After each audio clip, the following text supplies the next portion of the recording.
Hi friends, welcome to our study classes.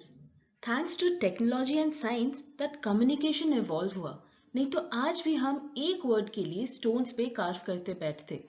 तो आज हम 5 मिनट सीरीज में क्विकली देखेंगे कि किस तरह से कम्युनिकेशन विकसित हुआ ओवर द सेंचुरीज। टॉपिक शुरू करने से पहले मैं आपको हमारे कोर्सेज के बारे में बता दूं। अगर आप यूजीसी मैनेजमेंट और कॉमर्स की तैयारी कर रहे हैं तो उससे रिलेटेड आपको snapshots, MCQs, videos, past year के solve question papers in details वो सब मिलेंगे। प्लस पेपर 1 के भी आपको टॉपिक वाइज समरी, एमसीक्यूज और वीडियोस मिलेंगे और ये सब हमारे वेबसाइट पे। और अगर आप पेपर 1 और पेपर 2 दोनों साथ में प्रिपेयर करना चाहते हैं तो हमारे वेबसाइट पे उसके लिए भी कॉम्बो पैक है एट इकोनॉमिकल प्राइजेस। तो चलिए बढ़ते हैं आज के टॉपिक की तरफ। हम सब जानते हैं कि कम्युनिकेशन बहुत ज़रूरी है। ये एक ज़रिया है लोगों के बीच आइडिया शेयर करने के, थॉट्स एक्सचेंज करने के लिए। मगर कम्युनिकेशन हमेशा से इतना आसान नहीं था।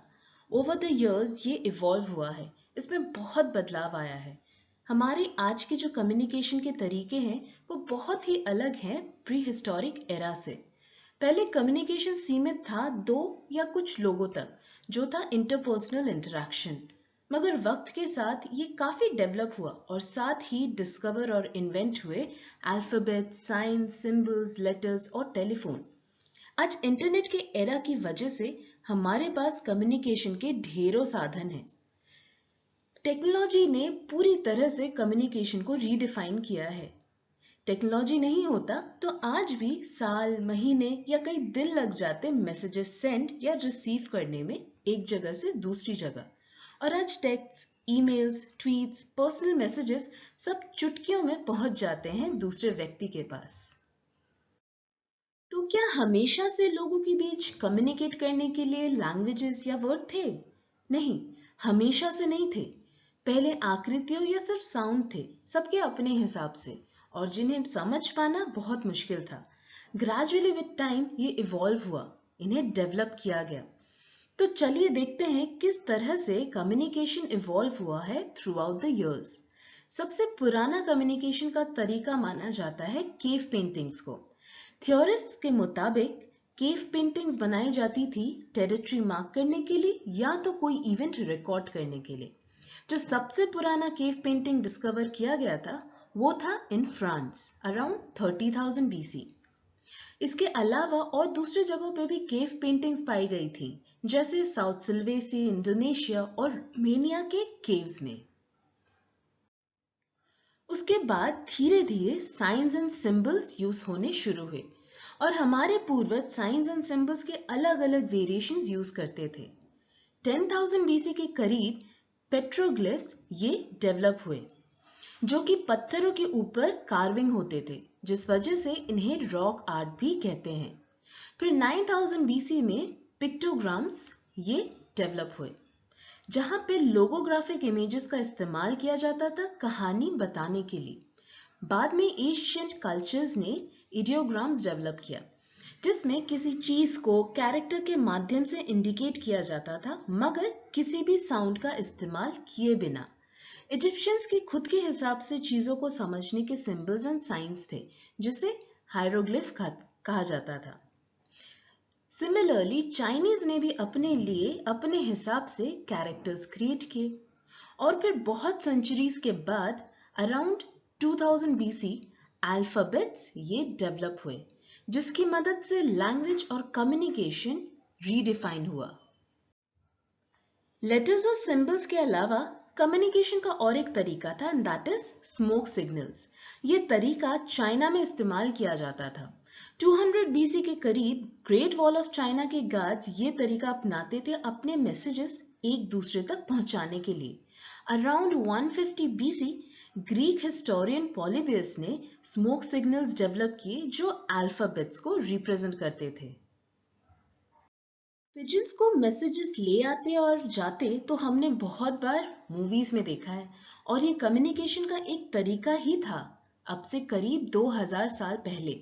पिजन्स की डायरेक्शन सेंस को बहुत अच्छा माना जाता था, जिस वजह से एंशियंट रोमन्स पिजन्स को यूज करते थे एक मैसेंजर के तौर पे between the military man. 12th century में messenger pigeons were widely used और वर्ल्ड वॉर 1 एंड 2 में इनका बहुत अहम हिस्सा था। फिर आया postal service system. Ancient period में इजिप्शियंस इस तरीके से अपने हुक्मनामे भेजते थे। आज भी 255 बीसी का एक पीस ऑफ मेल प्रिजर्व करके रखा गया है।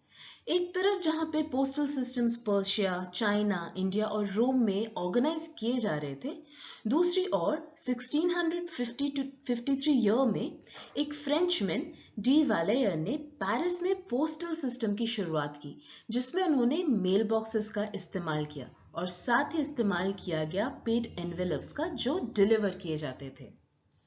फिर साल 1440 में जर्मन जोनास गुटेनबर्ग ने प्रिंटिंग प्रेस सिस्टम डेवलप किया, जो कि था फॉर न्यूज़पेपर्स।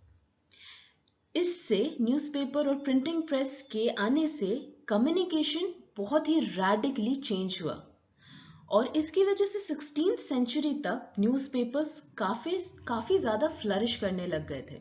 पहला न्यूज़पेपर जो पब्लिश हुआ था वो था इन द ईयर 1605, वो भी जर्मन लैंग्वेज में, और पहला इंग्लिश लैंग्वेज न्यूज़पेपर जो पब्लिश हुआ था वो हुआ था in Amsterdam in the year 1620। Print media के बाद 1830s में रेडियो के क्षेत्र में खोज शुरू हुआ। कई साइंटिस्ट जैसे मैक्सवेल एंड ह्यूग्स ने थ्योरी ऑफ इलेक्ट्रोमैग्नेटिज्म डेवलप किया। 1888 में हेनरिक रुडोल्फ हर्ट्ज ने हर्ट्जियन वेव्स डिस्कवर किया और फिर 1893 में टेस्ला ने वायरलेस पावर यूज करना शुरू किया as a form of transmitting content. और रेडियो ब्रॉडकास्टिंग जो शुरू हुआ that was at the starting of 20th सेंचुरी। टेलीग्राफ कम्युनिकेशन शुरू हुआ जब सैमुअल मॉर्स ने मॉर्स कोड का आविष्कार किया, जिसमें ISO basic Latin alphabet encoded थे। मॉर्स कोड से मैसेजेस को सीरीज ऑफ क्लिक्स, टोन्स और लाइट के जरिए ट्रांसमिट किया जाता है। 1844 में मॉर्स ने पहला टेलीग्राफ मैसेज भेजा था। टेलीग्राफी बहुत ही जल्दी टेलीफोन से रिप्लेस हो गया। टेलीफोन इन्वेंट किया था अलेक्जेंडर ग्राहम बेल ने इन द ईयर 1876 और 1900s तक लैंडलाइन टेलीफोन की सर्विस भी शुरू हो गई, जो कि आज तक एक रिलायबल टेलीकम्युनिकेशन डिवाइस है। टेलीफोन के साथ साथ टेलीविजन भी एक जरिया बनने लगा जिससे मास ऑडियंस से इनडायरेक्टली कम्युनिकेट किया जा सकता था। टीवी ब्रॉडकास्टिंग की शुरुआत वर्ल्ड वॉर 2 के बाद हुई और तब ये ब्रॉडकास्ट ब्लैक एंड व्हाइट में डिस्प्ले होता था। आज दुनिया में टीवी के बिलियंस ऑफ यूजर्स हैं। कंप्यूटर्स के क्रिएशन के बाद 1950s में ARPANET डेवलप हुआ था, which paved the way for internet. The term internet 1973 में इमर्ज हुआ। टेलीनेट सबसे पहला इंटरनेट प्रोवाइडर था। फिर 1983 डोमेन सिस्टम की शुरुआत हुई और 1991 में वर्ल्ड वाइड वेब ये इंट्रोड्यूस हुआ, जिससे आज हम सब इंटरनेट की दुनिया से वाकिफ हैं। इंटरनेट के शुरू होने के बाद इलेक्ट्रॉनिक मेल्स जो कि ईमेल ये पॉपुलर हुए। 1975 में जॉन विटल ने एक सॉफ्टवेयर बनाया जिससे ईमेल्स को ऑर्गेनाइज किया जा सकता था और इसी फील्ड में डेवलपमेंट होते होते 1994 तक याहू और याहू मेल जो है वो आया, जिसके बाद दूसरे मेलिंग प्लेटफॉर्म्स जैसे हॉटमेल, गूगल मेल ये सब डेवलप हुए। ईमेल के टाइम पे टेक्स्ट मैसेजेस पे भी रिसर्च एंड डेवलपमेंट हो रहा था।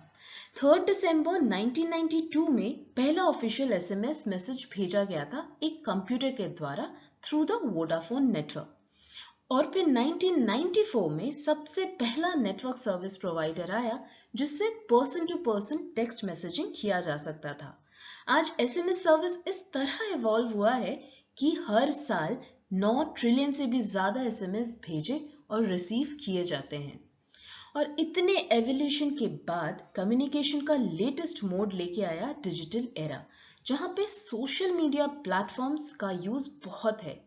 2004 में फेसबुक की शुरुआत ने मास कम्युनिकेशन को एक ओपन और वाइड प्लेटफॉर्म प्रोवाइड किया।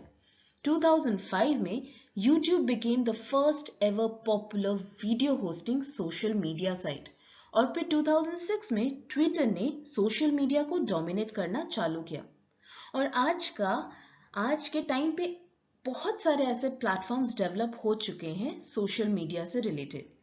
तो देखा जाए कम्युनिकेशन कई stages of development and transformation से गुजरा है और फिर आज जाके ये इतना कन्वीनियंट और एफिशिएंट बना है। इसीलिए हमारा रोल है कि हम इन कम्युनिकेशन टूल्स को रिस्पॉन्सिबली और सही तरीके से यूज करें।